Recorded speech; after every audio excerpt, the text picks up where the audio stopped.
Hey, you. Yeah, you. The one who's probably wondering if life is moving too fast for you to catch up.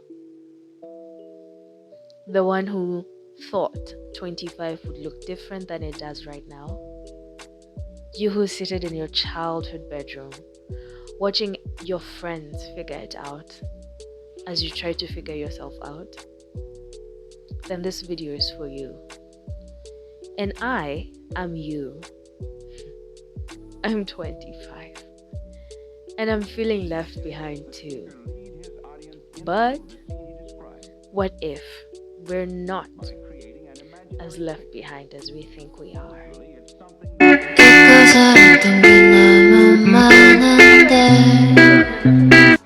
So, welcome back. If you're a Christian girl looking for that sister, that friend to talk to, or that Christian content that you can relate to, you're on the right page. Like I was saying, when we were kids, it was so easy for us to term 25 as our settling point. Like, I know you relate. We were like, for me personally, I said when I'm 25, I'll be married. I said I'll have my own family. I'll have maybe my kids when I'm 26. I also said that I'd have a good paying job and I'd be going up the corporate ladder. I'd have graduated and done all those things. But now, the sad thing is, this 25 is nothing compared to the dream that I had.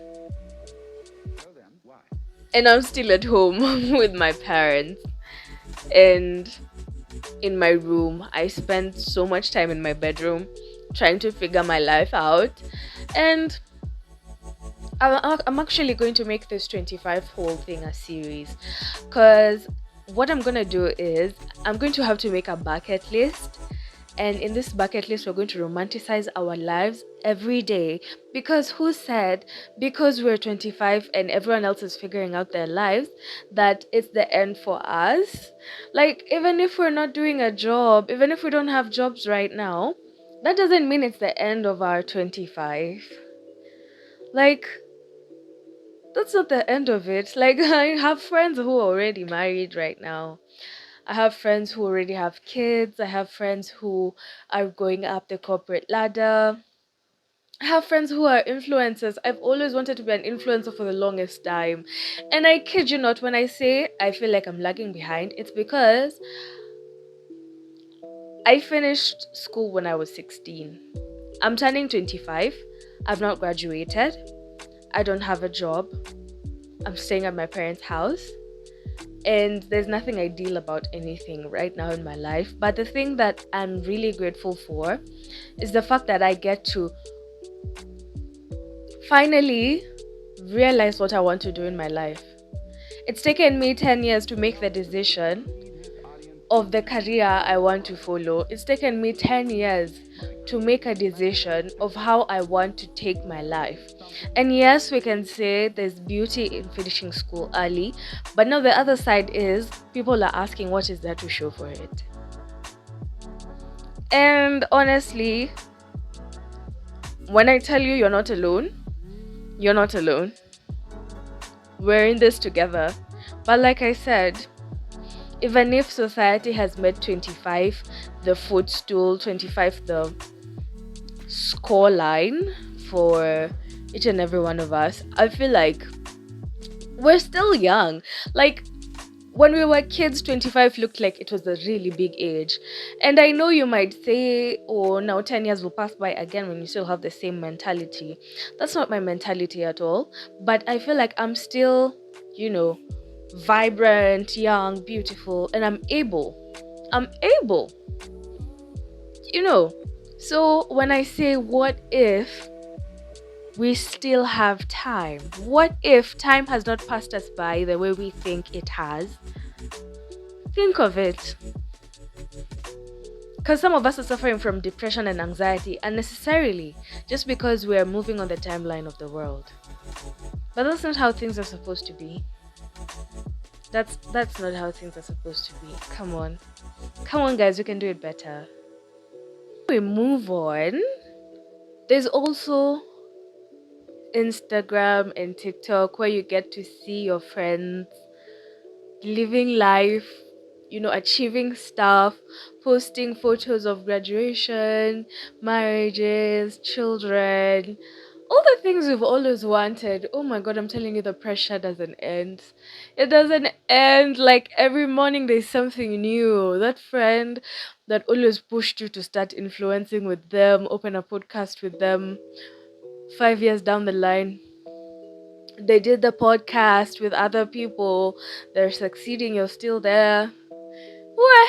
And then there's the family pressure from your parents who think you're lazy, and how, at your age, I was already providing. But the thing is, the economy at that time and the economy right now are not the same.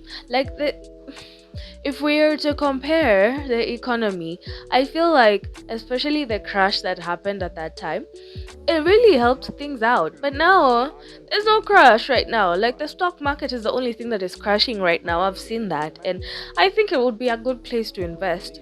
But I'm not advising anyone to invest, because me, I don't know anything about stock market. But now, you see, even if the pressure is there, we have to live our lives. So guys, let's do this. Let's make a bucket list. You make your bucket list, I make my bucket list. And then I make this a series. Welcome to the 25 series. And in this bucket list, whether I have money or not, guys, I'm going to go there unhinged, raw, and just do it. I'll just do it. I'll just have to romanticize my life. I don't know about you guys, but that is a to-do point. Okay, so I think the bucket list is the first solution. Because definitely, as much as we're gonna sit down and say that the world is unfair, there are no jobs, so many of us have graduated without jobs, honestly, we can't just sit down.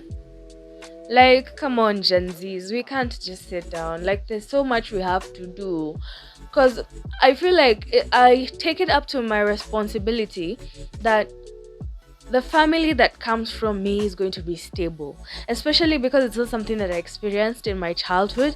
I feel like I'd want that stability for my babies, I'd want that stability for my family.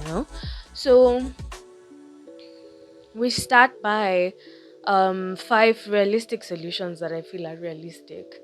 Number 1, we redefine success, because this success at 25 was the boomer story.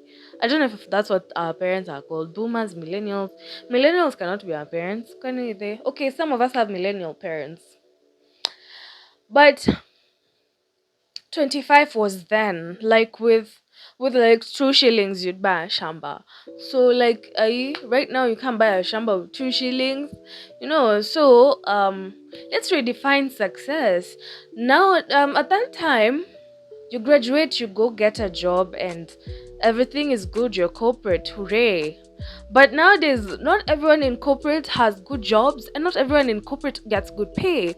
So there's so much success out here that is not just tied to a white collar job.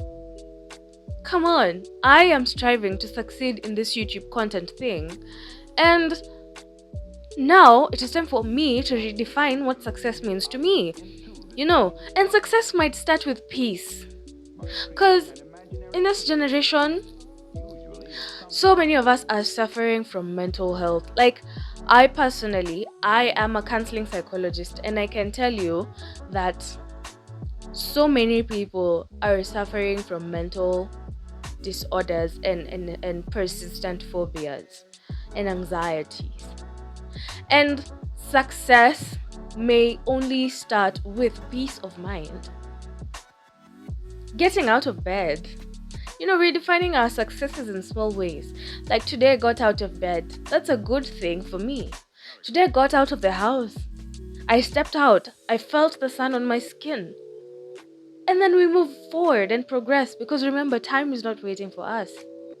The second thing we can do is focusing on the progress that we're making, and not perfection, Because most of us compare our lives. Like, for example, me, I suffered from that a lot.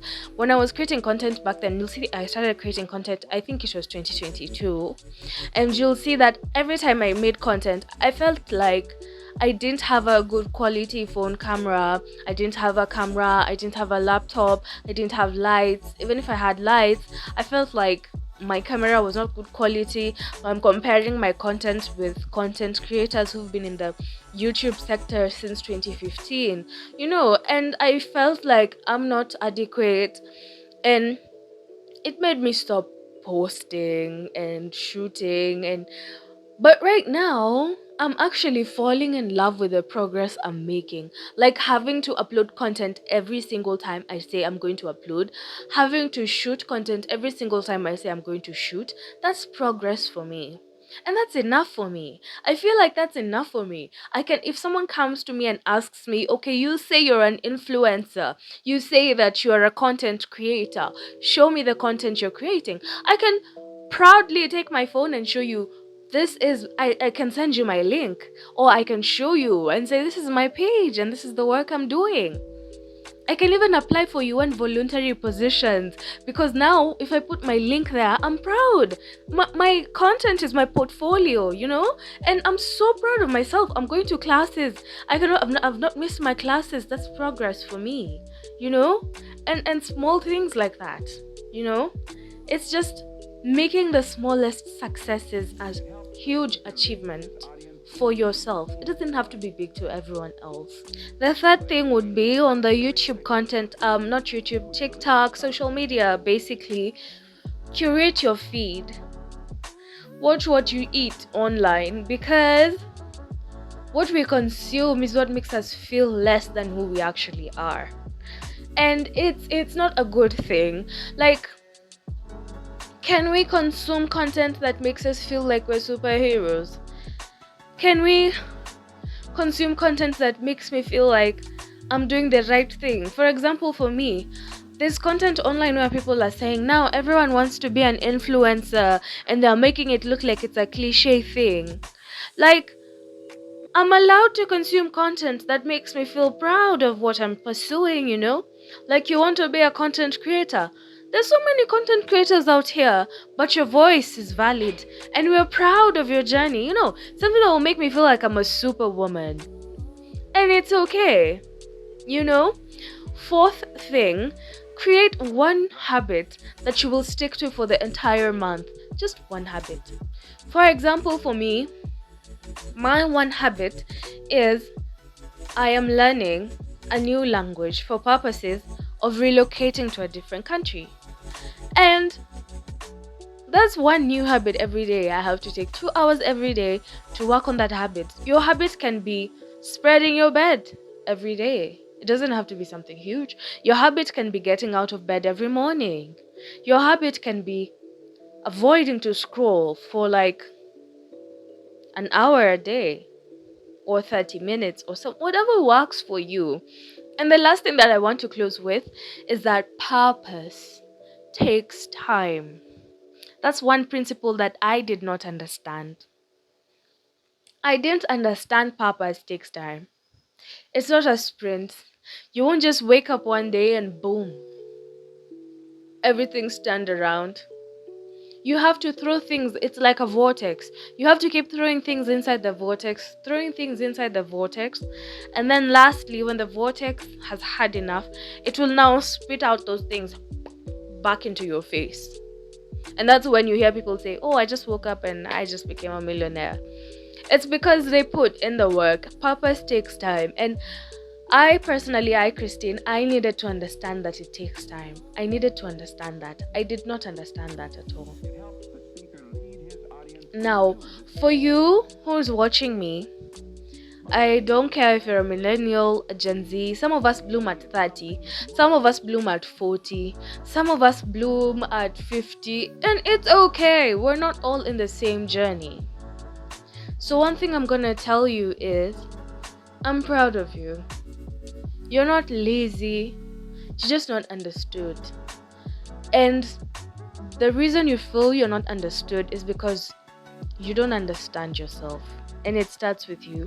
Once you understand who you are, then you'll be able to do what you need to do. Because the minute you understand yourself, you won't want anyone else to understand you. They understand you, fine. They don't understand you, fine. So I'll leave it up to you like this. This journey is a spiritual journey. Life is spiritual. I will leave you with Jeremiah 29:11. For I know the plans I have for you, plans for prosperity and not failure, plans to give you a future and a hope.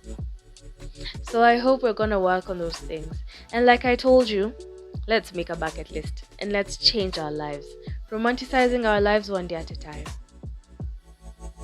Ciao. Do not forget to like, subscribe, comment, share.